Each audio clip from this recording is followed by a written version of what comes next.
Hello, everyone. My name is Sheila Ager, and I'm Dean of the Faculty of Arts here at the University of Waterloo.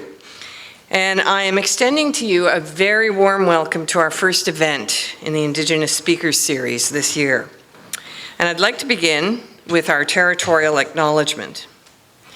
The University of Waterloo recognizes and acknowledges that its main campus is situated on the Haldimand Tract, land comprising 6 miles on each side of the Grand River, granted to the Haudenosaunee by the Haldimand Treaty of 1784. Both the main and the Stratford campuses are situated on land that it is the traditional territory of the Attawandaron, Anishinaabe, and Haudenosaunee peoples. We also acknowledge and recognize that this area is now home to diverse First Nations, Inuit, and Métis groups. I'd like to add that while this territorial acknowledgement is genuine and sincere, on its own it falls short of the institution's goals of relationship building with First Nations, Inuit, and Métis peoples, incorporating Indigenous ways of knowing into our scholarship, our curriculum, and our community, and welcoming and integrating an Indigenous presence into our student, staff, and faculty bodies. The University and the Faculty of Arts are committed to dialogue and pathway building, and will continue to work together with the Office of Indigenous Relations and the institution as a whole to bring about the transformation that we hope to see. 8 years ago, the Truth and Reconciliation Commission of Canada released its final report. And included in that report were 94 calls to action for further commitment to reconciliation, addressing all levels of government, educational institutions, legal organizations, churches, and faith and social justice groups across the country. In addition to calls to address the long-standing economic, legal, social, and educational injustices and harms experienced by Indigenous individuals and communities, several of these calls to action emphasize the need for training and education of non-Indigenous Canadians in Indigenous history, culture, experience, and knowledge. The Indigenous Speakers Series represents one of Waterloo's responses to these calls. Now in its 7th year, the series is run through the collaboration of the Faculty of Arts with the Waterloo Indigenous Student Centre and the Office of Indigenous Relations. On behalf of Arts, I am very grateful for the ongoing partnership with and guidance from our Indigenous colleagues and students. And this brings me to expressing my sincere thanks and welcome to today's distinguished guest, Dr. Niigaan Sinclair, professor, writer, journalist, and activist. We have many people here in the auditorium to hear from him, and over 100 people online also eager to hear what he has to say. So thank you so much, everyone, for being here. And I am now going to call on the drumming group from the Waterloo Indigenous Student Centre to give us an opening of their drumming. Thank you.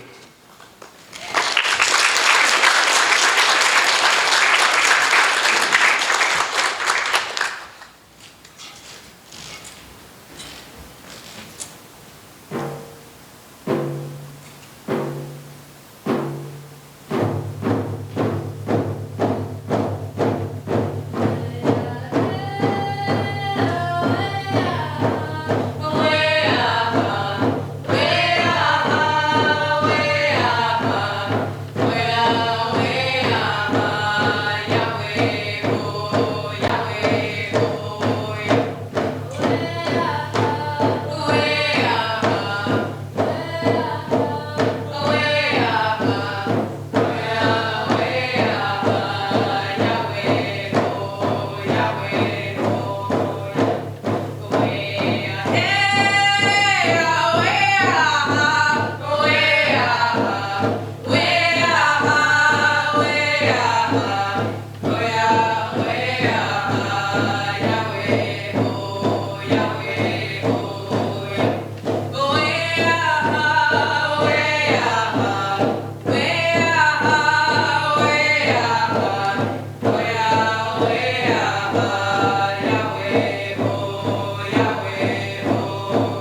Thank you for those beautiful songs.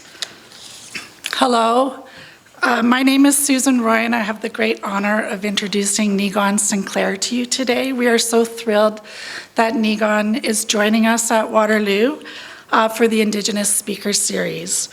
Niigaan Sinclair is Anishinaabe from the St. Peter's Little Peguis First Nation in Manitoba. He is a professor at the University of Manitoba, where he holds the Faculty of Arts Professorship in Indigenous Knowledges and Aesthetics, and he is currently the head of the Department of Indigenous Studies there. Niigaan is an award-winning writer, editor, and activist who was recently named with his father, Murray Sinclair, to the Power List by Maclean's magazine as one of Canada's most influential individuals. And as Maclean's put it, if legal titan Murray Sinclair was the first person in the room, his media-savvy son is trying to change the room altogether. Niigaan brings important Indigenous stories to public attention.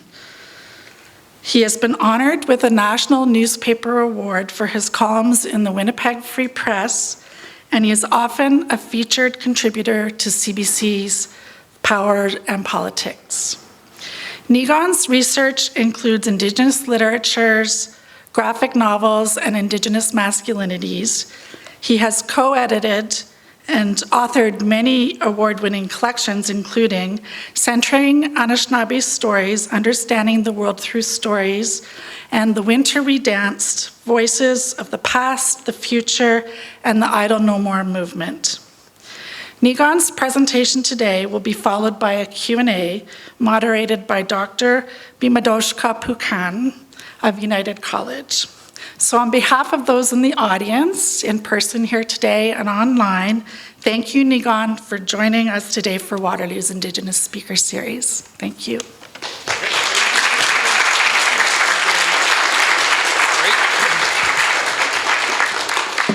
All right. How's everybody doing out there? You're doing good, yeah? Is your first one? This is your first one? It's going to go way uphill from here, just so you know. So it's nice to be here. Bojunde de Magraduk, Niigaan Webedam Nadijna Kos, Namago Shendo Dem, Nimen Wendam Omayayin, Bojunu Shomasak, Nakomasak. Mijana Gijik, Nibiji Nibekwe, Giji Miigwech, Gi Bagajanan, Yasema, for offering me the Yasema for today. I just want to say a big miigwech for Dr. Pukan for doing the Q&A following this, and I hope that it's very fruitful to you. I hope that it's helpful to you. I'm the big miigwech to my young relatives who are offering us their beautiful voices, and so miigwech to that. It's nice to hear, and I hope that you're thinking a lot about the pedagogy that goes within our songs and how important that, you saw a lot of pedagogy there. It's clear that someone's been teaching you guys well, or maybe you've been teaching on your own, or I'm not sure, but the Spirit's certainly with you. So I was watching you and thinking a lot about the pedagogy of what you're doing there with the different singular voices, and then the fact that you're sharing. All of those things are really important pedagogical ways that we act. So I want you to say, I noticed those things. This is not a topic that I chose, okay? So, meaning I chose it for you, and so I hope that you like it. But this is an essay that I wrote based on something for the Canadian Centre of Policy Alternatives, who asked me to comment on the Trudeau legacy. And I was like, come on, can I write about something else? And they said, no, we want you to write about the 8 years of the Trudeau legacy. And I was like, okay. And so Molly McLennan, who I think is watching right now, was able to, from this Canadian Centre to ask me to do this paper. So I just want to say miigwech for this heavy lifting, and I hope that it's useful to you. But I also want to recognize this wonderful piece of art that was done by one of your students, and just the wonderful representation that I'm using. I'm going to North Carolina in a couple weeks to give a lecture very similar to what I'm talking about now. And so they asked if they could use the same piece. So her work is obviously reaching across the border. So can we start the slides? Is that okay? Okay. Okay, so I'm supposed to take only a few, 45 minutes or so, and then we want to open it up a little bit. But my talk today is going to be about the Justin Trudeau legacy, and we're going to talk a little bit about the impacts on our communities and who we are. This is not normally something that I speak a lot about. My specialization is on Anishinaabe culture, history, tradition, language, and so typically my work, if any of you read my work, you'll know that I specifically speak about Anishinaabe literature, and particularly non-alphabetical writings, those oral traditions, beadwork, and particularly the semiotics of who we are pedagogically in our intellectual traditions. You're not going to get any of that today, although I'll try to drop in what I can. But I'm very happy to come back one day if you'd like me to talk about Anishinaabe culture, history, tradition. This is a talk about reflecting on what's been the past 8 years of the Trudeau legacy. And you might say to yourself, well, why? Why should we talk about Trudeau? Well, first off, I think we as Indigenous peoples do a really good job of avoiding talking about the federal government, and when we do talk about it, it's often very much in a negative fashion, and rightfully so. And here's why, is because the federal government has not been nice to us, and we live under the Section 9124 of the British North America Act and the Constitution, which means two things. A, we are under the purview of the federal government if you're First Nations, but also, Métis and Inuit as well, under Section 9124, so that we have a hierarchical relationship. That's embedded within the Constitution. We are never going to be anything more than children, according to the federal government. The difference between Canadians and children is that Canadians get to grow up. We don't get to grow up ever. We're constantly under the control of Section 9124. And the second part of us under the Constitution is Section 35, which means that, which is that our Aboriginal and Indigenous rights are consistently considered to be in a vacuum. They don't exist other than the fact they've been recognized and affirmed. But we are going to the Supreme Court every 10 minutes to identify the most basic of basic. Questions like, do we get to use a flashlight instead of a torch when we hunt at night? Those are the kinds of irrelevant, stupid battles that we have to go all the way, because the way that our rights are interpreted is always in a deficiency model. We're always stuck 500 years ago in the pre-contact phase of articulating what our rights are. So to be able to move beyond that, it's not exactly in our best interest to spend a lot of time thinking about the federal government positively. But of course, here's what happens if we don't. If we don't think about the federal government, and if we don't think about the actors within that federal government, I think Justin Trudeau's career is the epitome of that.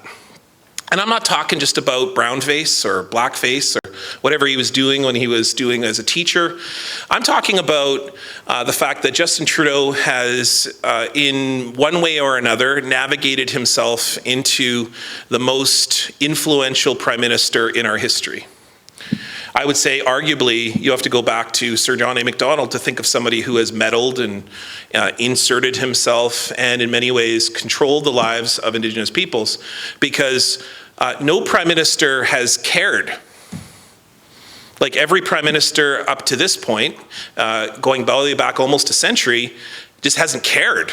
So you can just name them all off. Let's go through a few of them. Stephen Harper didn't meet with the AFN for 7 years. He didn't care. All he did was pass some irrelevant legislation that didn't make any difference and was just seeking to, for the most part, be the same old prime minister as everyone else, which is just to come and take and steal and change the laws when necessary to take our lands and resources. And then, of course, who's before that? Jean Chrétien. Paul Martin, there was a bit of a coffee break there. Paul Martin didn't care until the last 10 minutes he was in office. And then his Kelowna Accord was kicked out the first weekend Stephen Harper was in office. Literally, the first week he was in office, canceled it, which tells you a little bit about the faith that we have in prime ministers. But before that, we have to remember that Paul Martin, while he likes to chant himself as a champion of Indigenous peoples, certainly in his post-prime ministerial phase, what he did was the most devastating policy in history, which was the 2% cap, which created poverty, moldy houses, infrastructure, suicide epidemics. It was Paul Martin. I mean, we can all think about whatever prime minister that you want, but it was Paul Martin who inserted himself as the most devastating policies really in the current era. What many of the things that Justin Trudeau is dealing with is really created from Paul Martin, not from Stephen Harper's neglect. Now, Stephen Harper made it worse. He just turned the volume up, though, because and then to understand that, it was under the government of Jean Chrétien, who frankly didn't care, and absolutely didn't care. He didn't care so much that he went on news only about a year and a half ago, 2 years ago, and said, "Oh, I never heard about abuses at residential school." Really? Really? Like, what kind of hole did you live under as prime minister to never hear about the abuses of residential schools? Literally, in the phase in which residential school survivors in the 1990s were organizing, taking the federal government to court. Did you just miss the memo that day? And so we have to keep going back. And don't even get me started on Brian Mulroney. Brian Mulroney absolutely didn't think even showed up or was interested or was engaged on First Nations other than for the purposes of lands and resources, which is, when it comes to lands and resources, are spending their way out of inflation. And we might think about that considering the current state of this country. When you can't raise interest rates any longer, you turn to Indigenous lands and resources and commodify. And if the laws gets in the way, like Section 35 or treaty rights or Indigenous rights, then you just change the law. That's the strategy. So here we have this guy. Now, this guy is, you can call him what you want. He's the first prime minister to care. That's a pretty low bar. He's the first prime minister to seek to build a relationship with Indigenous culture tradition in his own life. Highly problematic. You just have to look at the tattoo to know what I mean by that. But also, he is a prime minister that does rather provocative things. Like, who else would go into a boxing match with another Indigenous person with the winner getting to cut the loser's hair? Like what? Did you read a history book? Like, what's going on here? Like, the whole... I was around in those days, and to see, commenting on the idea that, and if you remember, those of you who don't know what happened, Senator Patrick Brazeau, who was a Conservative senator, and Justin Trudeau, who at the time was an MP, not leader of the Liberal Party, had a boxing match for charity, and the winner got to cut the loser's hair. And the obvious precedents and repetitiveness and stories of residential schools abound. The idea that Justin Trudeau defeated Patrick Brazeau, much to everybody's surprise, because Patrick Brazeau outweighed him by like 40 pounds, like 50 pounds. But he cut Patrick Brazeau's hair in a much publicized, televised moment just outside the Parliament. So here's what we learn from that. We learn that Justin Trudeau is inserting himself, engaging himself into Indigenous lives, and so we should talk about it. We should talk about it. We should talk about how that impacts us, how our feelings are, what our experiences are, and we should talk about the fact that a prime minister has made Indigenous issues his legacy item. Name me something that will be more of a legacy to Justin Trudeau than Indigenous peoples. And if you say the carbon tax, I got Alberta to raise there. I got a little thing called Saskatchewan that was very much going to try to stop carbon taxes. So I don't think that's the legacy. Well, might be the legacy climate change? Well, It reminds me of when Prince Charles came to the country and Justin Trudeau was in the audience, and it was Prince Charles who pointed out to Justin Trudeau that if you want to learn about climate change, you should spend time with the Inuit. And so Justin Trudeau, he's got a lot of things that he's engaged with us, but I'm going to talk a little bit about the legacy of Justin Trudeau here. I'm going to talk a little bit about the good, the bad, the great, the ugly. That's really what I'm going to call it today. But I've got 7 kind of reflections, and I think these are important things because maybe in the Q&A we can talk a little bit about what that is. But, cards on the table. Justin Trudeau did appoint my father to the Senate, so my father was an independent senator. The whole idea of independent senators came from the Trudeau government, so although had been a recommendation for a while. And so that's my one, as when we're on TV or when we're on Power and Politics, we're supposed to just disclose our challenges to objectivity. So that's my disclosure right there. But I absolutely am an independent person to my father, and while appreciative that he would appoint him to the Senate, certainly if you listen to my father, he does more bashing of the Liberal government than anything else these days. Just check him on Twitter. I was in the process of doing this essay for the Canadian Centre for Policy Alternatives. I came across this fact. There's a really great website. It's called Polimeter, and it's by the University of Laval. I encourage anybody to go check it out. They keep track of government promises and have been doing so for just about a decade now. So they're going back to the days of Stephen Harper. And what they've done is they track the promises that governments make to the electorate, and then they kind of check off, like, where are they at? Are they done? Are they in process? Have they been completely denied and therefore broken? And this fact came up, which tells you, I think, a little bit about minority governments, but also tells you about the focus of Justin Trudeau in his first term as the majority government. And you would think, with the Supply and Confidence Agreement with the NDP, you would get more interest in engagement and achievements with Indigenous peoples, but that's not the case. When the Liberals were on their own, they got more things done. So this says that 52% of Liberal promises of the 343 promises made during the 2019 election campaign have been achieved, 52%. That means 48% have been broken or unfulfilled. Now, going back to the majority government days, that's 2015 to 2019, he had fulfilled 67% of promises, and 26% of had been partially fulfilled, and only 7% had been outright broken by the end of the mandate. So that tells you something. That tells you that this illusion that we have, that the NDP would be a sole government for Indigenous peoples, might be problematized. And I think that that's worth noting, because I think oftentimes we as Indigenous peoples think the NDP is the answer. But what I've always said is that no federal party will ever be the answer. The only answer that will truly be for us is for an Indigenous parliament, which is what the Royal Commission on Aboriginal Peoples recommended. And people might say, well, we shouldn't co-opt, we shouldn't buy into the system, we should be separate. I'm not adverse to that, but what I am saying is that if we're to talk about Canada, and if we're going to continue to have a relationship with Canada as our ancestors invited us to with the treaties, I think co-governance will always be the answer. And so I think that the Royal Commission on Aboriginal Peoples idea is the only path forward, which is to have a parliament and an Indigenous parliament alongside each other. Now, I think that's the gold standard of what we might look for. It certainly would deal with the issue of consultation, certainly will deal with the issue of talking about land, and I think certainly it would give Canada a lot more of a perspective.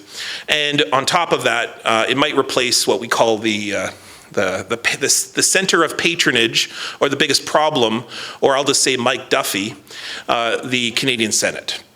I think it would be a beautiful replacement for the Senate, and it would be logical. We don't even have to have 640 plus different seats if we wanted to. We could have it according to treaty. We could have it according to nation. We could have it according to culture.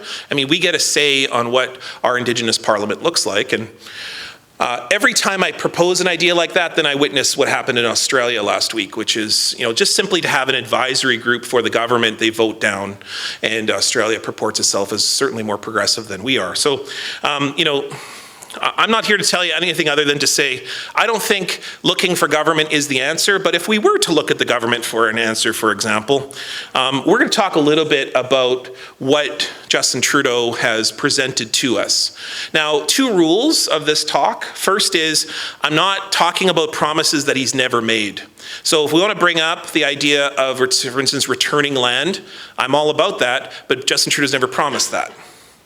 What he has promised is co-governance for conservation areas. Now, if that's land back, if that's how you interpret it, we can talk about it as a promise. But in this case, I'm not talking about the promises that he doesn't make and that we wish he would make. Okay, so that's rule number 1 of this talk, is if we say, well, he hasn't done this, I say, well, has he promised it? Because that's what governments get voted in for, is they get voted in by us if we choose to participate by promises. Rule number 2 is I think that there is the macro government, and then there's what governments can do. And there's also inheriting that macro government and the already existing patriarchal, quite racist foundation that the federal government has at its very core, which isn't what Justin Trudeau created, but certainly is something that he's inherited, is that Indigenous peoples don't matter. Indigenous rights don't matter. Indigenous anything doesn't matter because under Section 9124, as I mentioned before, we are just simply children who have only a limited amount of rights recognized under the Constitution. So considering that, I'm not here to debate with you about whether the federal government is racist or not. We'll just take it as a predominant foundation that it already is, that the racial foundation of Canada is rotten. And the rotten foundation creates residential schools, creates the denial of Indigenous rights, creates the fact that people are sleeping outside today, and that was all a logical progression. It was a logical outcome of what happens when you force people off the land, steal the land, continue to steal it, et cetera, et cetera. So on that very happy note, let's talk a little bit about what I call the good, the bad, the great, the ugly. Now, if you remember, Justin Trudeau came apparently we're just going to stare at him in his buckskin for the next little while. By the way, do you know where that comes from, right? Do you remember the buckskin? That's his father. He's wearing his father's stuff. So, and if you know, there we go. If you remember when Justin Trudeau came in October of 2015, and a very divisive election. I can remember, and I don't know if you remember, but many of our relatives posted on social media, reconciliation is here. Do you remember that? I remember that, and I remember just thinking to myself, like, wow, like there's a lot of hope that Indigenous peoples have put into Justin Trudeau's and the Liberal government at the time. And if you remember back, a rather unknown story in this country is the Liberal Party has been able to navigate itself into major leadership positions in both the AFN, the Métis National Council, the Manitoba Métis Federation, and the Congress of Aboriginal Peoples, and the Inuit organizations. There's this group of, if you look to see most of the leadership, particularly in 2015, most of them are Liberal. Most of them are very strong. Perry Bellegarde, for example, is quite open with his affiliations with the Liberal Party. Never mind David Chartrand with the Manitoba Métis Federation, very open with his affiliations with the Liberal Party. And so there's something interesting going on with the Liberal Party and First Nations, Inuit, Métis people. And so that's happening at that time. Now, in 2015, it was also the end of the Truth and Reconciliation Commission, which is that picture in the bottom left-hand corner. I'll see if you can figure out which one is my dad and which one is Justin Trudeau. So in that moment was the very first moment a Canadian Prime Minister had come to any TRC events. Let me say that again. The final event of the TRC in December 2015 was the first time a Prime Minister had come to any TRC events. It had taken place for 6 years. Stephen Harper didn't come once. He didn't even come for a coffee break. Justin Trudeau was the very first Prime Minister at the final event of the TRC, and they handed the sacred flash drives, which was because it was 7 volumes, they didn't want to give out to everybody. So they gave him a sacred flash drive.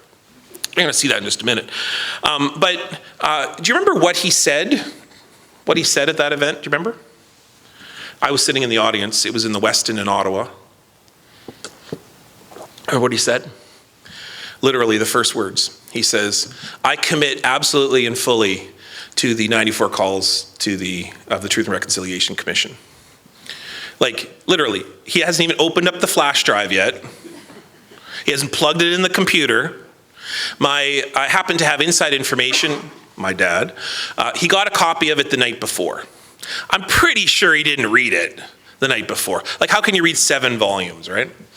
But, you know, the 94 calls had come out in the June before, so arguably you could say he's read them, right, between then and then. But here's the problem with that. I turned to my sister as soon as I heard that, and I said, oh my gosh, the Indian Act is over. It's gone. It's like the Indian Act it's totally done, because you cannot have an Indian Act with the United Nations Declaration on the Rights of Indigenous Peoples, which is the foundation of the 94 Calls to Action. Well, let me give you a little update. The Indian Act is still here. And that tells me a really big thing about Justin Trudeau. It tells me a little big thing about what Justin Trudeau has done, which has been time and time again to step very broadly, to make very broad, very important steps. And let's review a few of those. So one is to make the commitment to the 94 calls. I think secondly was to commit to the Murdered Missing Indigenous Women and Girls Inquiry. You know what if I could give some comms advice to the Prime Minister, I wouldn't have committed to the 94 calls at that event. I would have committed to the inquiry, because I think he would have got the same standing ovation. Because at that point, the country wanted it, and people, if you remember, just a few months ago in June, the commissioner, I believe it was Commissioner Littlechild, who said we should have an inquiry on the murdered missing Indigenous women and girls, and Bernard Valcourt, who was the Indigenous Affairs Minister at the time, was the one person to not stand for that. Do you remember that? You can look it up online. And Tal Mulcair sort of famously was looking at him like this, like judging him, like, you are an idiot. You know? So I think that if he had committed to the inquiry, he would have got the same standing ovation. And I think that would have been good enough, because we're learning something about Justin Trudeau when he says we will renew the relationship, which is what he said immediately following the 94 calls. We don't need overpromising, because overpromising leads to apathy, leads to hopelessness, and we don't need more of that. And that's the first thing that we've learned about Justin Trudeau in his very first couple months in office, is broad steps, but over-promising, and the illusion of hope. And I think that's the biggest challenge that we have right now. And I think we particularly want to be careful, because we have just voted in, not we, but my province, have just voted in the very first First Nations Premier in history. Good. I'm glad you applaud. I did it. I'm responsible. No, I'm not responsible in any way for any of that. But we have also, voted. We have also voted on a government that ran one of the most racist political campaigns in Canadian history. Like, you have to go back to Stephen Harper's anti-niqab statements to really see like that level of racism that happened in Manitoba during the campaign. This is how racist the Manitoba campaign was. Heather Stephenson, the former premier, has come out to say, yeah, not so proud of that campaign. Like, she was the head of it, and she's like, not proud of that campaign. So that's how bad it was, and the flagrant racism that had taken place in Manitoba. Sorry, I was getting on a soapbox there about Manitoba. It's not that talk. But here's my point, is that we have political leaders. I know you're all listening online right now. I'm just joking. But people should take carefully promising, and particularly over-promising, on the issue of Indigenous peoples. Because we have so long been in the desert without water, and water meaning love, care, kindness from Canadian prime ministers, that when you offer the illusion of a watering hole and we find out it's a drop, it's going to be pretty disappointing, and people are going to turn from you. And I think that is precisely what you're seeing right now. And remember that when we get to number 7. Now, we have to give credit to Justin Trudeau for the creation of several different really important people listening, and particularly women. Like the first Supreme Court Justice, Michelle Obomsawin, the first Governor General, Inuit Governor General Mary Simon, the Attorney General, of course, Jody Wilson-Raybould, which is the name that you're going to hear again in just about a minute, because that relationship goes interesting. He's also the first to care about a community that I care deeply about, Shoal Lake 40. Shoal Lake 40 for over 150 years has had water stolen for the city of Winnipeg. It was a federal government law that passed that stole that water, and the city of Winnipeg has been built off the water of Shoal Lake 40. It also, little known story about Shoal Lake 40 is when they stole water from Shoal Lake 40 to build Winnipeg, they also unemployed the number one job, or the top job that Métis were offering to the city, which was delivering water door to door. So you didn't just deliver poverty and trauma to Shoal Lake 40, but you also made Métis unemployed. And so that whole initiative was highly problematic, and Justin Trudeau tried to deal with that. And the way that he dealt with it is offered what's called Freedom Road, which is the first connective thread between that community over 150 years, connected them with the rest of Canada. So if you've ever been to Shoal Lake 40, it's like, I know poverty. I know sort of Attawapiskat poverty. Then there's Shoal Lake 40 poverty. Because they have no road, and the only way you can connect with the community is the winter road that goes across or the ferry. Infrastructure is like walking back to the 1940s and 50s because you can't get materials, even basic furniture, even basic things that make homes in Shoal Lake 40. But now, and I was just there to watch the very first return of people, everyday people who could actually drive to their homes for the first time. I wrote a column about it. It's a remarkable change, and it's giving a lot of hope to that community. So it's a really beautiful and important thing. And one of the things that Justin Trudeau did was come to the community, but in a typical Justin Trudeau moment, he didn't drive there on the road that he funded to create. He flew there in a helicopter. Like, come on, who's your comms person? Like, really? Use the road that you funded. Don't just come in for 10 minutes and then leave. And so this is the complicated relationship with Justin Trudeau. And I would say that it also goes to the issue of sincerity. I am the person to say he's the first to care, and I really do believe he's the first to care. I've been in the same room with him a few times, but I've never really talked with him. But I can say that I question sincerity a lot because he gives you reason to question sincerity. And sometimes you feel more like a photo op than you do having a relationship. And so I think certainly people have care and concern for that. But the creation of the inquiry, I think, was a complicated relationship and certainly was not something that's perfect. But do we all remember this phrase? Do you all remember that? This is the famous, if there's anything that Justin Trudeau will be remembered for, it was the fact that he brought diversity to cabinet, or gender equality to cabinet. And they asked him, and they said way back, they said, why do you have gender equality in cabinet? And he said, it's 2015, and that was his whole answer. They just sort of sat there all sort of proud. This is a kind of a typical move, a rhetorical move that Justin Trudeau will often do, which will be, sorry. See on my screen, that looked very good, but see, there you go, I forgot, sorry. Remember to change the slide, Niigaan, okay. And if the good is the fact that he's very not afraid to take firsts, the bad is that he takes, I would say, as many steps to the side or back as he does forward. A good example is the overpromising I spoke about just a minute ago. But another good example is when the Murder Missing Indigenous Women and Girls Inquiry was done its work, it only had 2 years. How do you study the issue of Indigenous women and girls in 2 years? Like the TRC, which studied a very fixed issue of residential schools, like as fixed insofar that you can say there are this many residential schools, there's this many documents, there's this many parties that were involved. How do you begin to talk about women and girls in 2 years? So in so many ways that inquiry was set up to fail, and we could talk about the lack of involvement of the families and et cetera, et cetera. I'm not here to make a judgment about the inquiry, but I would say that the inquiry certainly had an uphill battle. But when it found that genocide is the reason that Indigenous women have experienced and continue to experience violence, he did the same move that he did with the TRC, which is he came out and he said, I accept absolutely and fully that genocide is happening amongst Indigenous peoples today, and particularly women and girls. And then the next day said, anyways, the carbon tax, like, how... You don't just recognize genocide and turn the page.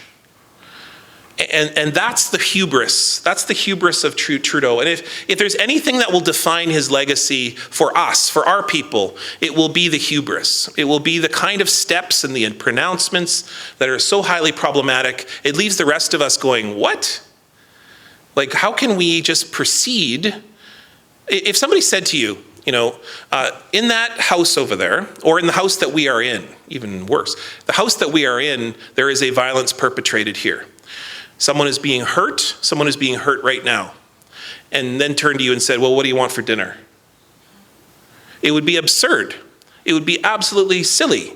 But that's what happened the day after the inquiry results came out. And they took the very broad and very important and valuable step of calling what we have experienced, which is genocide, which, by the way, the TRC was not allowed to do under Stephen Harper because genocide was not recognized by the federal government.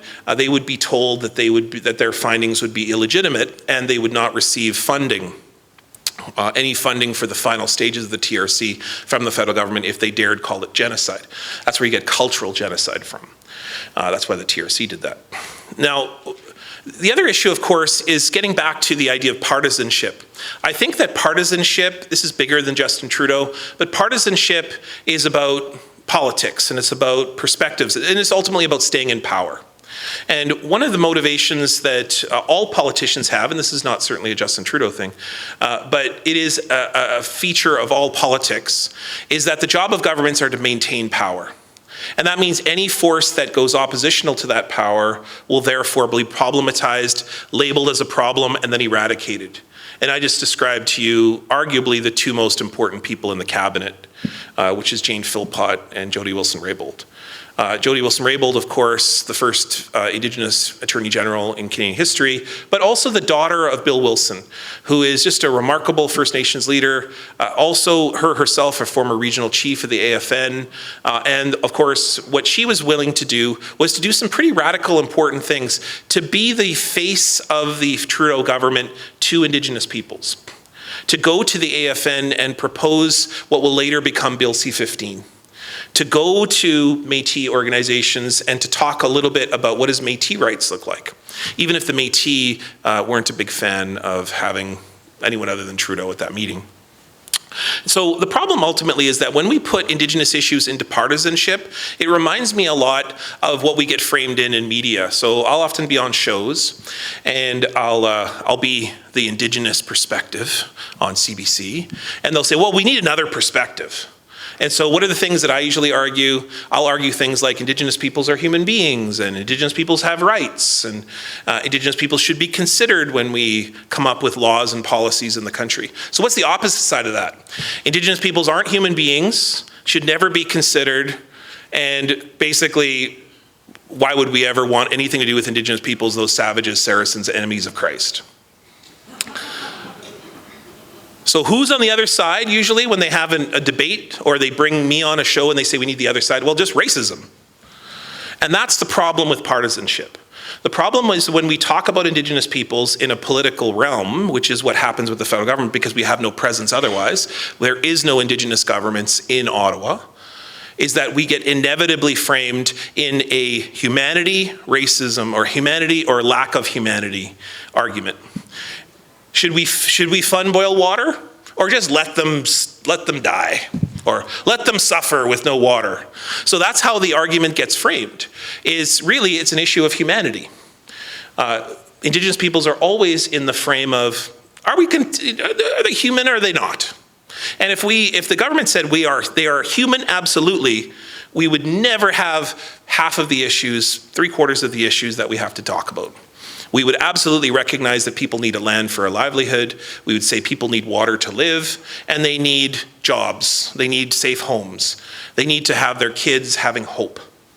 We would absolutely never have most of the issues that we have to deal with, which we call Indigenous issues. And that leads us to ambition and what is ultimately what I think Trudeau's problem, which is that I think on the best side of it, naive, on the worst side of it, arrogant. Chose Indigenous issues to be the legacy of his career, perhaps because it was the flavor of the day, or he really saw Indigenous peoples as a problem that he needed to fix. Either one of those are highly problematic. One is a photo op, the other one is saviorism.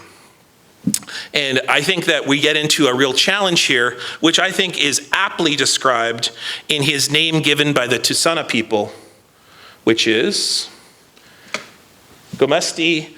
He was given a traditional name, and I think elders are brilliant. Like, I think elders are awesome. You know, like, our elders are so brilliant. Like, they looked at him and they said, you know what your traditional name is? One that keeps trying. That's your name. And if you get a chance, by the way, go online and watch that ceremony. It's a really beautiful ceremony, but it's also quite entertaining because they make him dance at the end, and he's really out of step. But that tells me that that gives me hope. That gives me a sense that there's some sincerity there, and he really takes it seriously. Because I really do believe that when we give names to people, often outside of our communities, we have a duty, we have an obligation. We don't just give names because we're, some political purpose.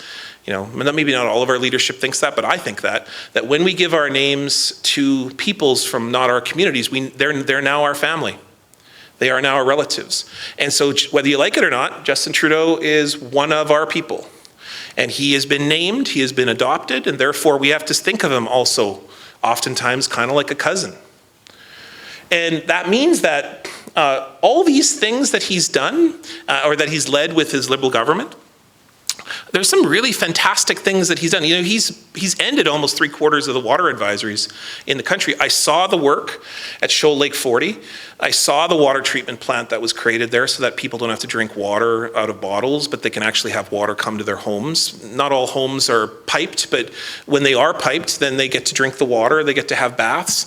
These are game changer things. And like I told you, the bar is real low.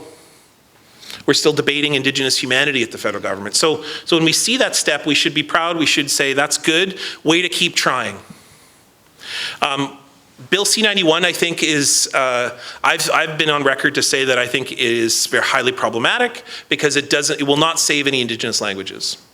Bill C-91, what it will do is create an Office of Indigenous Languages and a few pennies, a few dollars for some after-school programs, which will not save any languages. What we need is full and absolute recognition of Indigenous languages as a right, which is what the United Nations Declaration asks us to do. Bill C-92, I think, has been far more successful. C-92 has been certainly successful in the prairies, where First Nations have taken control of child welfare agencies and have began to adopt and control the lives of the children who have oftentimes been very far away from their communities. And I have witnessed firsthand First Nations and Métis organizations which are bringing children home and that are investing themselves in connecting children with family and relatives, if not with parents. I'm seeing a child welfare system that for the first time in history is proactive, not reactive, is far more interested in pancake breakfasts between parents and children, which is how child welfare will be fixed, than it is for removing children. And that is about condemning parents into a life of apathy and atrophy because they take their children away. So I've seen that firsthand. I've seen Métis and First Nations organizations. I've seen change, not en masse, but I've witnessed it in Manitoba and Saskatchewan. I've also seen, I don't know if you knew about this, but there was a massive consultation during the first majority Trudeau government from 2015 to 19. There were tables across the country to consult with First Nations, Inuit, Métis leaders on the issue of Indigenous rights. And while that completely disappeared, right after Jody Wilson-Raybould was expunged from cabinet, there were some very important tables that took place where some very important discussions took place. And arguably, Bill C-15, and I'll get there, the United Nations Declaration Implementation Bill, would not have been there if not for those consultations. And of course, we can't forget what we just had a few weeks ago, which is that we had a Prime Minister that recognized the National Day for Truth and Reconciliation, which was a call to action. And while he did not recognize it the first National Day, like, who's your comms person? Like, come on. I've been on record to say that I actually think that there's something personal going on there, but I won't, you can probably float on what you might think that might be. And I think we would understand that, those of us who have had families and complicated things and so on. But anyways, that being said, he could have worn an orange shirt on the first National Day of Truth and Reconciliation, but instead he chose to do something else. Kamloops was right there. It wouldn't have been that far. Show up for like apparently photo ops are, but anyways, he's shown up since, and I think he's learned that the National Day for Truth and Reconciliation is something we take very seriously as First Nations, Inuit, and Métis people, and we take it very seriously, I think, the way Canadians take it very seriously. And I think that the mere sake that Justin Trudeau didn't take that day seriously tells you a little bit about how Canadians might have a voice with reminding political leaders about what allyship means. Like, don't ever think that Canadians don't have a voice. You have a voice not just in voting or with the things that you buy, but you have the ability to get upset on a day in which we're all wearing orange shirts and the Prime Minister is not, and that Prime Minister has never not worn an orange shirt since. So don't ever think that you don't have power, because you do. You do. And my friend, I talked to my friend Elizabeth this morning. She's watching online from Manitoba. And I said to her, describe the Justin Trudeau legacy to me. And so I'm going to read you what she wrote to me, which I think is the perfect example of what I call an uneven relationship. And it goes like this. I said, name me the Justin Trudeau legacy. She said, it's like tepid tea. You hoped it would pack a punch, but instead it's mostly weak and mildly unpleasant. And so, I think that was pretty good. It's uneven. There are some incredible things that he has done, though, and things that we would have not seen with any other prime minister in history. And so we should recognize that. And in fact, we'll call that the great. And then there's the ugly. The ugly really comes from a moment when, in the first majority government of Justin Trudeau, he was out fundraising for the 2019 election, and it was going about a year out. And there were some activists from Grassy Narrows. You all know about the story of Grassy Narrows. So incredible mercury from a pulp mill that infects the community, kills the fish, makes the water impossible to drink. And people like Judy De Silva had come to an event, and they had interrupted this fundraising event for the Liberals, and Justin Trudeau was speaking, and I guess he didn't know what he was dealing with at the time, or maybe he would have said the same thing, who knows. He did later apologize for this, but when activists interrupted the event and they were escorted out by security, he said into the microphone, and I just want to thank you for your donation. Which, saying that to First Nations people who have had their water tainted and their land stolen is absolutely absurd, absolutely preposterous, and quite offensive. But I think that at the very worst of it, we can see some real problems that the Trudeau government has perpetrated that perhaps have repeated past government issues, which is environmental disasters, the Trans Mountain pipeline purchase, which has created a logjam battle with First Nations, and frankly, I think will be the biggest $6 billion mistake that this government's ever done, or any Canadian government's done in certainly recent memory. Of course, the issue of the Coastal GasLink. Like, do you all remember that, literally a week before the pandemic, the Wet'suwet'en protests were taking place on train lines, on highways? The pandemic was one of the greatest gifts to the federal government to get the Coastal GasLink moving, because it removed protesters, and that project, as well as many other resource projects, continued almost unabated. In Manitoba, they were able to finish 2 Manitoba hydro projects. It was the only people we were flying into the province for a year, was workers who were building dams and pipelines. The issue of housing has been something that perhaps you may not get a lot of attention about, but one of the biggest promises Justin Trudeau has promised, which is to end chronic homelessness, and particularly to fix the issue of housing on First Nations. That was one of the things that he learned from the Kelowna Accord that he's picked up. Well, the estimates today is that it would take $44 billion to fix the issue of housing on First Nations, and moldy houses, absent houses, houses that are unsafe, et cetera. And they've only promised $4 billion, which are really translating into pennies, or just a few houses here and there, particularly in emergency situations. And that's going to bring a story of what I think is the Trudeau legacy.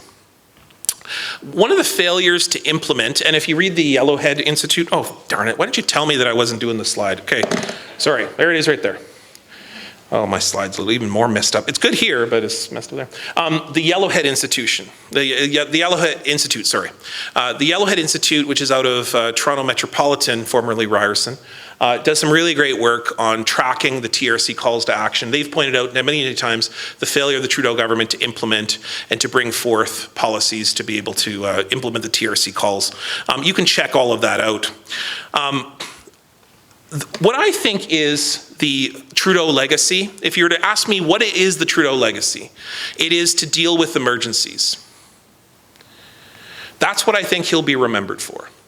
And I think that at the end of the day, while the Trudeau legacy may come from C-15, we don't know that yet because C-15 is so far off and so difficult to implement. I would say as of today, if the Trudeau government fell today and we had another government or there was another person from the Liberal Party and if we said, what is the Trudeau legacy? I think the number one thing that we would say, it is what Joyce Echaquan said. When Joyce Echaquan was in a Quebec hospital and she was dying on the table to these nurses who were flagrantly mistreating her and they were mocking her and making fun of her, and one of them said to her, well, why are you here? Or no, what would your kids think of you if you were here right now watching you cry on the table? And she said, well, that's why I'm here. That's what she said. And that her calls for help went unheeded. And if you were to ask me, what is Justin Trudeau left for us? Well, he has been there. He has listened. And the ways that he has listened is he has understood that what has caused emergency situations are barriers that need to be removed.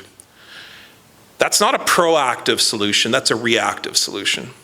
And what are the things that he's done? Well, particularly he's removed the 2% cap, which was brought in by Paul Martin. What else has he done? Well, of course, we're going to talk a little bit about the coronavirus response. But then he's also brought in Jordan's principles and Joyce's principle. Jordan's principle is the idea that First Nations or children do not have to wait for the federal government to pay for their health care. They have to be served the second that they enter the healthcare system. And of course, Joyce's principle, named after Joyce Echaquan, which is the idea that when First Nations arrive at a hospital, they must be treated with respect and dignity. He's made those things laws, policies of the healthcare system, and that people can be held account for failing to fulfill Jordan's principle or Joyce's principle. Those are good things, but they also come from dealing with racism. It's a way of corrective to racism. And of course, we can't forget the settlements, which arguably the federal government has not been happy to partake in, but certainly have fulfilled their end of the bargain and paid the bill. The 60 Scoop and of course the CHRT, the Canadian Human Rights Tribunal, led by Cindy Blackstock. A good example is, if we looked very briefly, and I think I'm just going to skip past this video here. I'm just going to stop this video for a second. Oh, yeah. This video, by the way, is just showing you what happened during the COVID-19 pandemic, but I'm looking at the time here, and I'm just going to speed through this one. The COVID-19 pandemic response is the biggest, I think, Trudeau accomplishment. Here's why. Over about $1 billion of an investment. Billions of dollars happening almost overnight to save Indigenous peoples. Sending the military, setting up shelters, dealing with the issues that took place during the pandemic, almost overnight. And this is what probably stings the most, is that if it takes $44 billion to fix the issue of housing on First Nations, how come you can find $75 billion almost overnight? For vaccines, for shelters, temporary shelters, and sending the entire military to First Nations to help deliver those things. Like, why is it that we can find $75 billion when that's the issue, but we can't find $44 billion to deal with the issue of housing? And I realize I'm talking about billions. I'm certainly no accountant, but I'm saying that it seems like you were able to find that money pretty quickly, almost within weeks. And that's probably the thing that really stings the most. This guy right here, Mark Miller, who, by the way, I think is a big part of the Trudeau legacy. I think that Mark Miller is someone who is a mediator, probably doesn't get enough credit for what has been the pandemic response. And I also would give credit to Carolyn Bennett and also many other people that are surrounding around Trudeau that have done some really pretty remarkable things to help save lives during the pandemic. I saw it firsthand. I also saw First Nations do remarkable things that taught the rest of the country. And that's another talk that I give It's amazing that while in Montreal people were upset about a 10 p.m. curfew, that on First Nations people gave up curfews for weeks. They gave up their rights for weeks. They were agreeable to letting people mark their mileage when they would go away. And it was First Nations who put their lives on the line at check stops. But it was also Trudeau and the federal government that stepped up, that encouraged First Nations to do that, that supported them to do that, that let them flagrantly avoid and flout the law, resist the law of provincial governments, particularly right-wing conservative governments that still wanted people to go to cottages and still were allowing people to travel. It was First Nations who then stood up and alongside the federal government really showed something remarkable in history. I want to show you this video because this is probably, I think, the most contentious part. We're going from, I think, the biggest accomplishment to the most contentious part, which is this. And his minister adds that Canada will not be able to accommodate all Indigenous concerns. What that means is that they have decided to willfully violate their constitutional duties and obligations. Mr. Minister, Mr. Speaker, sounds like a most important relationship, doesn't it? Why doesn't the Prime Minister just say the truth and tell the Indigenous peoples that he doesn't give a fuck about their rights? So do you remember Romeo Saganash, right? Saying this very famously during the first time of the majority government for Trudeau. And at the time, there was only consultation tables on rights, what would later turn into Bill C-15. And, Indigenous rights could be the Trudeau legacy. It could be. And if you look to see, I would say arguably that for Métis people, Trudeau has been the greatest prime minister in history. Because he has recognized people like the Manitoba Métis Federation, has settled the issue of rights, and particularly recognized self-government agreement in both government agreements in both Manitoba, Saskatchewan, Alberta. At the same time, I think that the federal government's also made some grave mistakes, or perhaps some challenges in recognizing certain Métis governments that may or may not be recognized by Métis leadership themselves. That's me very carefully dancing around the issue here in Ontario, because what I would say is that we should probably listen to Métis leadership from actually where the Métis Nation was birthed, and if they say that people might not be making appropriate claims, maybe the federal government should listen before they act. But at the same time, so I would say that for Métis people, the Trudeau government has been one of the biggest champions. And then at the same time, Bill C-15, which is the implementation of the United Nations Declaration on the Rights of Indigenous Peoples, 46 articles that talk about every aspect of Indigenous life. The problem, of course, is that how do you take a government based on an idea that Indigenous peoples don't matter and then suddenly say on a Friday that they matter? The problem is that you have 150 years of saying they don't matter, and for a few hours you've now said they matter. So what can really happen? And the challenge of what I think, when you pass a bill like Bill C-15, if you don't give it teeth, and if you don't say that all federal laws must meet this criteria by, let's say, 10 years from now, then what will happen is the same thing that happened with Section 35 of the Constitution. It will just consistently be empty. It will consistently be in principle, and Indigenous peoples will get increasingly more frustrated and tell you that you don't give an F about Indigenous rights. That was me being respectful to Waterloo by not giving the quote there. So, some people have called Bill C-15 a termination table. I just want to recognize those who have said that. I'm not of that opinion. I do believe that Bill C-15 gives us an opportunity to have a relationship, and so I don't want to just ignore that. I want to say that that's an important part. And here's where I end off. Let's say, by all polls, that the Trudeau government, the past 8 years of their office, is ending. There's a very real possibility that either Justin Trudeau will step aside, there will be someone else in the Liberal Party who will step up. If you were to ask who might that be, I think Mark Miller's got a shot. I think that might be an interesting choice. I think certainly for a lot of Indigenous First Nations, Inuit, Métis people, it would be something interesting, it would be provocative. I think it would be the continuation of a lot of the things that I spoke about. However, if it's someone who perhaps doesn't have that same interest, and there are arguably people east of Toronto that don't have the kind of interest or engagement that Justin Trudeau has certainly had in his legacy, we will see more and more crises because the crises are not gone away. We have only seen crises Band-Aid solutions for crises. We have not seen wholesale change. There's still boil water advisories, but much less. The problem, of course, is that if we don't engage the issue of health, housing, incarceration, murder, missing Indigenous women and girls, that costs everybody. And we can either pay upfront or we pay long-term. Either way, they're going to cost us. They're going to cost us with tax dollars, they're going to cost us with time and resources, and they're going to cost us in column inches and time in Parliament and talks at the Waterloo Indigenous Speaker Series, and that we'll continue to talk about these things in, frankly, quite negative fashion. And we'll spend a lot of time seeming like we're kind of feeling hopeless, or we're feeling like, can anything really change? And in order for us to really engage with the notion of hope, we have to keep remembering that change doesn't happen overnight, or that our elders tell us that, things don't happen right away, they happen according to the cycles, but we must commit. And I'm reminded of the words of Special Interlocutor Kim Murray, who said the other day that we must be willing to put the same amount of time into finding children as we did making sure they were lost. And so for anyone who ever says, where are the bodies? Or why haven't we solved the issue of unmarked graves? Like, we're talking about young people who have been in the earth for decades, over a century in some cases. Those are not easy to find. Never mind the fact that church records still continue to be held from the National Center, from researchers, from archivists. And it is disgusting.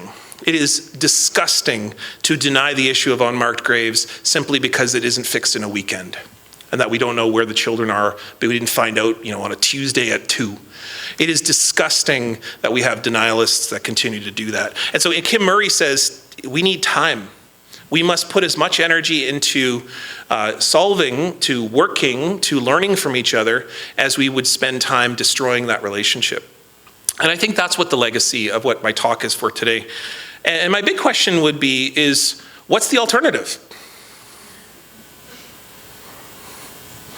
I won't read the quote on the bottom right hand of the screen, but I would say that, the person who is on the opposite side of the house has made his views quite clear on what he thinks about Indigenous peoples. And while I would say has certainly changed from this view, this is very early on in his career when he wasn't a leader of the Conservative Party, certainly has said some very strong things when it comes to Indigenous, what he calls economic reconciliation, which means sell, commodify, and make sure that you never, ever talk about resisting. That sounds a little familiar, doesn't it? Isn't that how Canada has gotten out of inflation in the past? Change the law, and make sure that you never ever resist. Send the police first. We could keep listing the promises that are broken, but how I want to end off today is I really want to talk a little bit about some questions. And so I'm just going to skip past this because I have a little video by Pam, you can watch it if you want, about promises that are broken. But I just have a few questions here. I'm not going to read them all, but you can read them if you want. But my big question that I want to just ponder for a moment is, do the Trudeau legacies have, do the Trudeau Liberals have a legacy? Will it be something other than dealing with emergencies? Is my conclusion fair? And second is Trudeau his own worst enemy when it comes to his legacy involving Indigenous peoples? And I'm thinking about the hubris. Does Canada have to Canada? That's me trying to be like artistic there. Because like, somebody said this to me the other day, haters gotta hate. And I'm like, does Canada have to Canada? Could there be something other than Canada? Can Canada do something other than Canada? And what I mean by that is, could Canada actually live up to the word Canada, which is village, not pipeline? Like, could it? Could we actually look to a community in which we care about each other, or see people as human beings, or have the crazy idea that Indigenous peoples could co-govern, or that's what the treaties were supposed to do? Could that happen? Is that the sort of change that is the sort of change that Trudeau promised and in some ways delivered. Is that all that can be achieved as kind of window dressing or in some cases maybe cracks on the wall, maybe a few cracks on the floor, but certainly not dealing with the foundation. C-15 seeks to deal with the foundation. Is Trudeau's greatest accomplishment dealing with COVID-19 and emergencies? And what does this say about substantive rather than immediate change? And then following Trudeau, what's next? And is there someone in the Canadian political establishment to do it? Would that be something other than the relationship with the federal government? And now I'm thinking about a provincial premier who is a First Nations leader. I'm thinking about what does that look like? And by the way, the cabinet's being sworn in tomorrow, and you will, for the first time, see trans, Indigenous women, I'm trying to think all the cabinet ministers that were announced this afternoon. You'll see LGBTQ, you'll see, and of course, a First Nations premier. You'll see a cabinet that is the most diverse in history. So if there's anything worth watching tomorrow, it is the coverage of the Manitoba cabinet, because I saw the listing of people and I was like, you've got everybody covered there. Like Trudeau said it's 2015, it's 2023. So with that, I say a big miigwech and thank you very much for your time.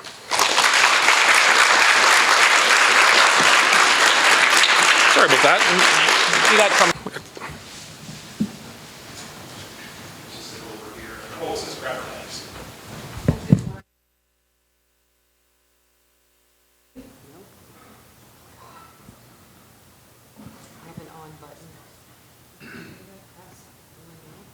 Can you hear me now?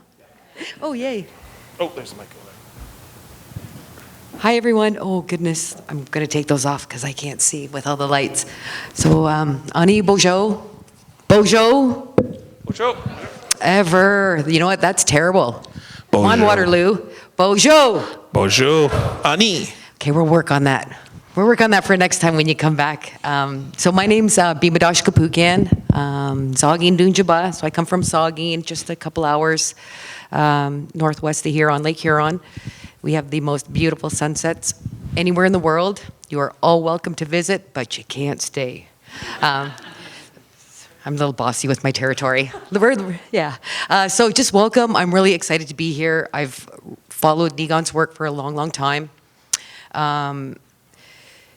The TRC is really, really important document. There's lots of research that went into that. I'm grateful to have the recommendations, which I feel like allow me to be here as a professor at United College, a part of the University of Waterloo. And so we're trying to meet those recommendations. And, as I hate saying it, I'm still kind of Canadian too, even though I'm Indigenous. But I feel like, as a village, as Canada, those obligations, we have to take those on, each and every one of us, and do what we can to meet those recommendations from the TRC. So welcome to the question and answer period. If there's anyone out there who has any questions, we have some runners who will bring the microphone over for you to ask anything. But I wanted to start by asking, so I do research around the sacred. And I do lots of work, community-based research. I work with oral history and the oral tradition. But that's not why we're here today. Although those were the questions I had prepared for Niigaan, because I love what he does. And he does, especially centering Anishinaabe studies. I think that's really powerful book, especially for us to be using here in the Academy. But thinking about your very last slide, in that very last quote in the corner, how worried are you about the Conservatives taking over in the next election, and how detrimental do you think that would be for? That's not a loaded question in any way. Every time I think people worry about things like, I always say that we've already endured the worst devastations in history, which the residential school being the worst part. We've had the pass system, we've had the banning of language, culture, dress. And all of us have endured, and we are as beautiful as we ever have been as a people. Like you and I were sitting over there talking about our stories, and certainly we have lots to recover and revitalize, and certainly our nations are under constant threat of duress. especially when it comes to our sovereignty and the rights that we continue to try to remind the government or talk to the government or engage meaningfully. I just don't have any doubt that that we would endure. I have no doubt that no matter what's thrown against us, that if there's anything that we've proven over 150 years, that we are the most creative, the most innovative, and the most authentic, if that's a word that we can use in literary studies or in Indigenous studies, that we are people who find ways, even in the most direst of circumstances. And I think that prime ministers come and go kind of like snow. It gets cold for a while, and then we get back to, that's not to downplay that we may have a prime minister that will be thoroughly aggressive, or in the case of who you're talking about. I like how we're just not using his name, but anyways. He would be highly aggressive. He would be affiliated with what similarly happened in the Manitoba government. So in certain realms of populism, populism isn't interested anymore in what they call the kind of sloppy center, right? The kind of the soft center, and meaning that people who are kind of like, I'm not sure how I'm going to vote. Populism isn't interested in that. Populism is interested in 5 or 6 key demographics and saying the most divisive things to win over those 5 demographics and hoping that that will carry them to a majority.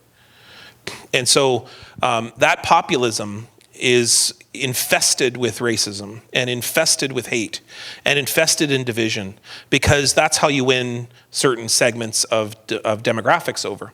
And the problem ultimately is I'm far more interested in why do those demographics continue to feel appeal on those positions. So I'm not interested so much in the prime minister per se. If we got it again, I would be like, well, here we go again. But what I would say is what I'm interested in is how do we appeal to those Canadians in a rational way, using our teachings, who we fundamentally are, because we are the creators of democracy, we are the creators of multiculturalism, we are the creators of healthcare and free speech. We invented those things. Europeans had nothing to do with those things, and they learned them from us, and then they created a country. So therefore, if we were to continue to create the country as we are now and have always done, that means we have to continue to be democratic. We have to continue to have free speech. We have to talk about reasonability and rational dialogue. And I think that that's how we will win over those demographics, through reason. And I have to believe that, because if not, the alternative is weapons and fighting and war. And I don't think that's what our people are about. Yeah. Sort of a question. It seems like a lot of the stuff that you were mentioning, as far as like the failures. It's not working. So. That's okay. Can everybody still hear me? As far as like the failures of the Trudeau government and the Liberals in general have been like window dressing, or sort of like acknowledgements of issues that they then. I think dealing with emergencies is, so I would call it cracks on the wall, like kind of puttying those in. I think that's probably the legacy here. Yeah, so I guess my question is like, to what extent is that the fundamental hypocrisy inherent in liberalism when you say that like the nation is founded on racism, and like if it is fundamental to liberalism or so like integral to how these things work, like how could you actually address that? Well, the amazing thing is I don't think, and this is my political science, but so, if we're talking about neoliberalism, the amazing thing is that I think the earth will teach us. I think the earth is telling us that capitalism is an end game. I think that the earth is telling us, like our relatives have told us, that when they look at the earth, they see that competitiveness and individuality takes us nowhere. And that all that simply does is being isolated in the wilderness and dying. And so I think that the earth will continue, but the earth will continue to teach us. And the question will be, I see more change based in wildfires amongst Canadians. I see Canadians being more convinced by that than us. I would like to think that our marches are working, but I think that what happens is that we get a certain set of allyship from one motivation, but I also think that we also get motivation by talking to each other as parents and talking to each other about people who are, some of the greatest allies in the city of Winnipeg who got Shoal Lake 40 recognized and therefore Freedom Road created, it was people from churches. It was the United Church. The United Church made that an issue, and they therefore put on all of their billboards and talked every Sunday. And out there we're doing sandwich drives to come together and to do demonstrations together to say that we can't tolerate the water, that our tap is full of blood or full of pain or full of trauma. And that's because people can understand what it's like to have children that are don't have access to basic opportunity. And it was United Church people who had the crazy idea. And who are most of them? Grandmas, grandpas. And so it is grandparents that led that movement and helped convince the federal government to make this a priority. And so when you say neoliberalism, I fully agree with you. I also think neoliberalism has a shelf life, no matter what it thinks about it. Yeah. And I have to believe that. And the reason I have to believe that is because I have to, there's either a point in your life, and I find, I'm 47 now, and there's a point where you either just believe in hope or you don't, or you believe in love or you don't, or you believe that people are inherently good or you don't.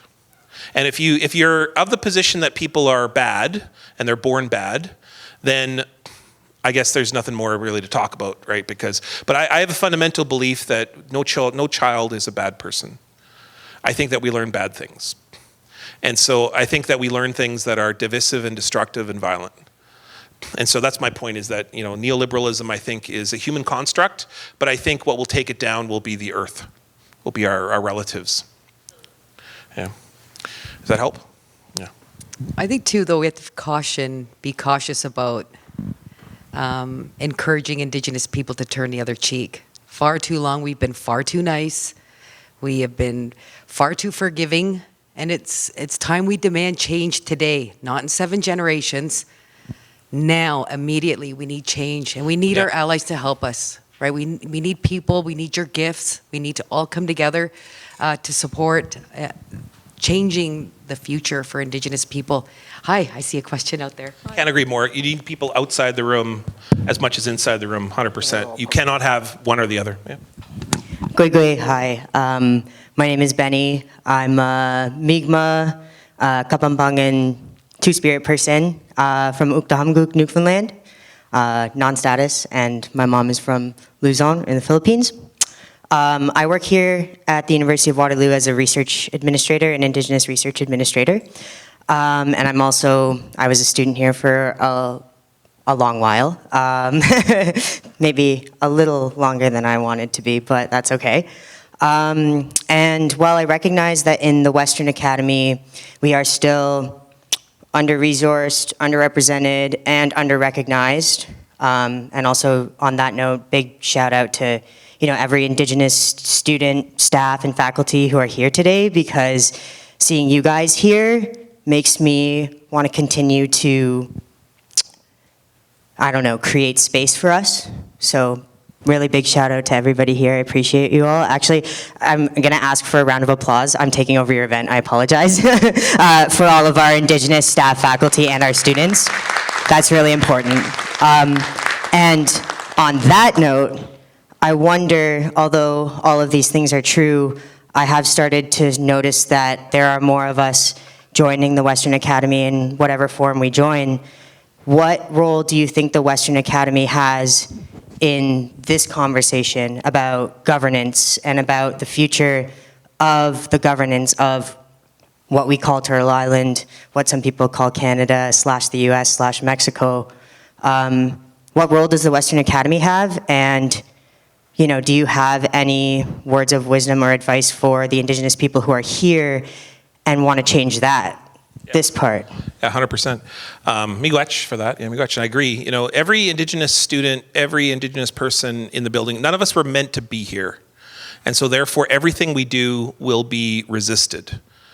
Everything. The second that you say you're Anishinaabe, the system's designed to resist you. And you absolutely need to never forget about that fact. And that means that you live in a world that will constantly reject you. And that means that, if you're here, you're a miracle. Period. You just feel that. You are a miracle. And and your ancestors are smiling because you're here. Your ancestors are smiling every time you're proud of yourself. Use that language, use those songs, all of those things. It's a miracle.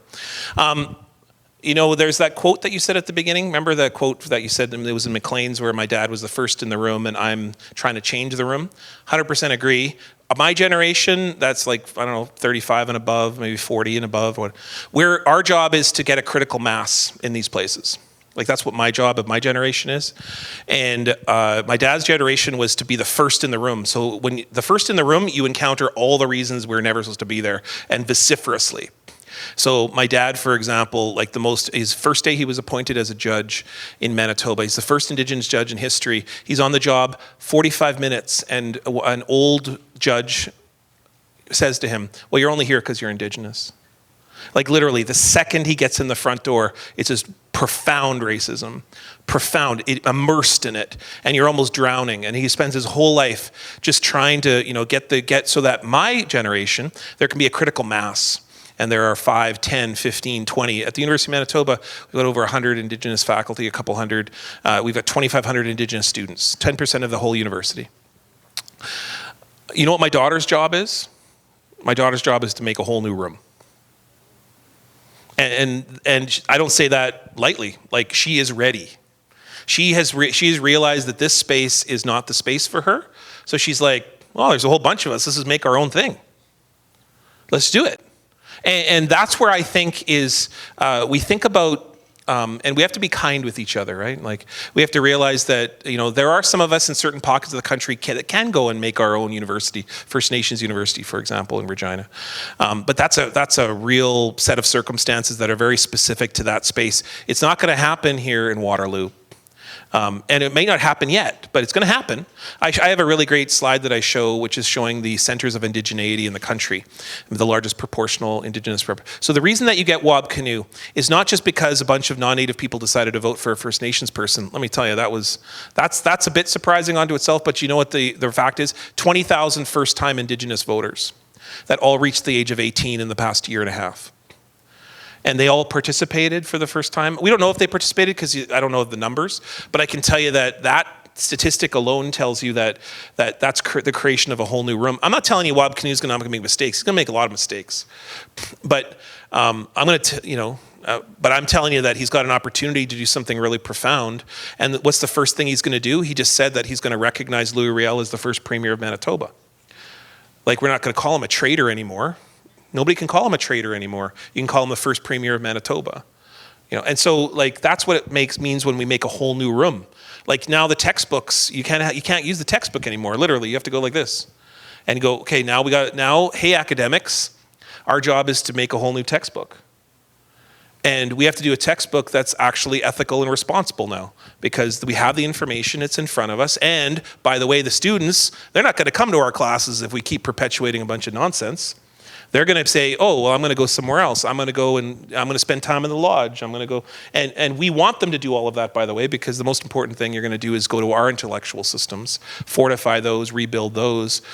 But also don't forget that this is also part of the world that we live in. We do, whether we like it or not, live in a capitalistic, individual, competitive world. So we can't just pretend that doesn't exist. So that therefore we're going to have to in some way step into those worlds too and figure out ways to inhabit those spaces. But what we might realize is that we would never build an educational institution without the land. We would never build it with like 4 walls and never have the water or the earth. Like, it's pretty absurd when you think about it, right? So what we do is we build a university with the earth or with the water, and we do those things. I'm interested in that. And that's what I think that my daughter's already doing. And I want to be there, hopefully, when I'm, in my 60s, 50s, 60s, whatever. Maybe today. Maybe we start it today, Gwetch, thank you. Appreciate it. Kevin, can you make it up high? Oh, we have a couple of questions coming from the other side.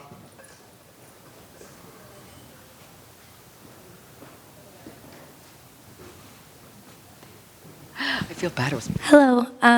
I just had a question regarding Indigenous clean energy leadership and initiatives that have been funded through NRCan, and your thoughts on those and the movements taken by Indigenous clean energy and stuff like that. And I was just wondering if you think that is a step forward, or if that's perpetuating that capitalist Western view. So So this is where I sort of disclose a little bit of objectivity here. I train NRCan employees, so I spend a lot of time with NRCan people.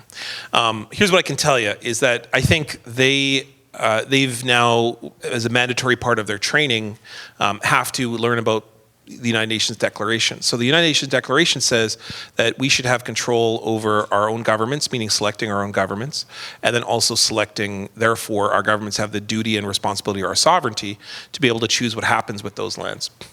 I'm a sovereigntist, meaning that good, bad, great, ugly, our governments, the ones that we choose, do have the ability to choose to make decisions, and then we as a people have to then therefore engage our people. Now the problem is that our systems have been manipulated, undermined, and it's difficult to reestablish those things. But in the process of that reestablishment, we have to figure out as a people, what does it mean to govern in this time period of transition? And that may mean that we use the Indian Act. I'm not a big fan, we don't have chiefs. There's no such thing as chiefs and councils in almost any of our communities ever. But we have had, in the process of rebuilding our clan leadership, and the main leaders of our community are our grandmothers, until such time that we can reestablish our grandmothers as the true leaders of our community, then what's going to happen in the meantime? My hope is less harm, less war, less conflict than more. But there are times in which tough love has to take place. And so that being said, I think a good example would be that if we have leadership that is recognized by the federal government but not by our people, it really doesn't matter if they've won the band election, that we have a duty to stand up. And part of loving our relatives is also disagreeing with them. But our job isn't to harm them, right? Our job is to reason, dialogue, and hopefully talk to each other that we, because I'm not interested in re-traumatizing or lateral violence or whatever we call it. I'm interested in how is it that we responsibly engage each other in a good way. And one of the reasons is people always ask me like, oh, why don't you run for office, right?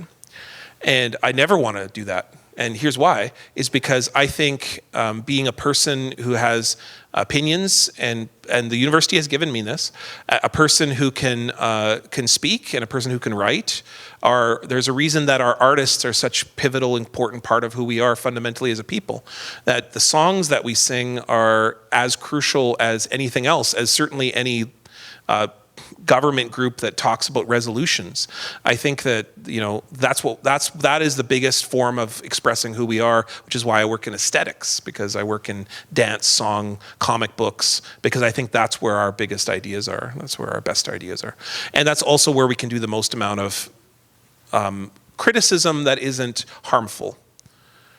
There's a reason that our most important beings were our Wendigo Con, which is our opposite people, right? Because the comedians were the beings that taught us the most. Or one of them that taught us the most, anyways. Does that help?